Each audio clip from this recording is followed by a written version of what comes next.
A grounded city in the clouds.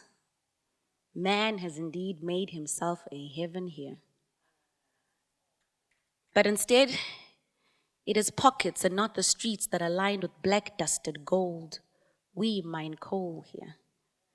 And we produce power here, which means winter connects us to the skies as man's clouds meet God's, while the former engulfs more than lungs and road visibility.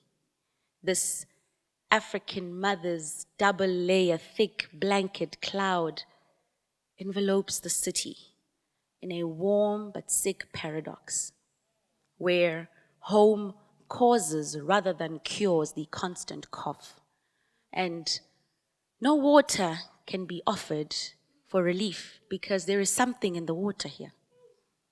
There is something in the air here. Maybe it's due to the something in the earth beneath us. Our houses know it's unraveling very well. The cracks in our walls depict nature's scars as she was exposed from within. And most often, to never be covered up again. And now, her skin is spotted with tombstone pimples of those that died within her. In innocent search of the treasures that lie within her, in this city, we have lost miners here. And we have lost miners here, boys and girls who flirt with maturity, whose hopes are set high on the weeds that grow in the gardens of their minds. And the soiled dove that emerges when the sun submerges itself below the horizon. See, if you look once, indeed, all you will see is a darkness that covers the city and a irony that is clear as daylight. Emalahleni, the source of power lies powerless. But if you take a second look, you will see that the city is as potent can be. There is a fire that burns with a fierceness that has the ability to deplete the entire city's coal reserves with the blink of an eye. For just as coal gives rise to electric power, there is power to be unleashed here. Correction, there is power being unleashed here. You see this fire burning in the eyes of young entrepreneurs who open bookshops and start advertising companies. You see it in the passion that propels poets, photographers, fashion designers, and voiceover artists.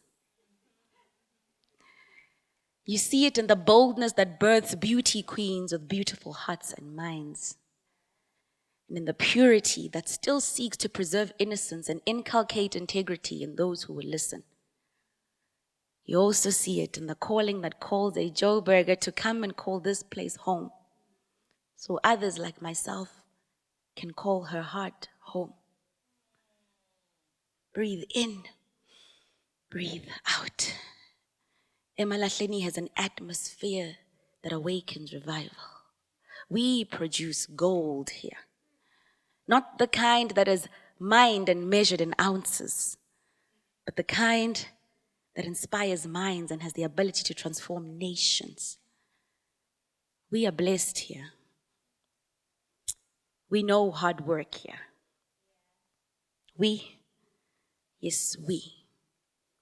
Because this city of coal stole my heart and made me whole again. I thought Emalahleni broke me. But instead, it did me the greatest favor by exchanging my mask for a mirror so I could see myself clearly. Not just my broken and bruised parts, but my bold, beautiful, and bright black self. This city of coal stole my heart and allowed God to use it to make me whole again. And that is why it will always be my home.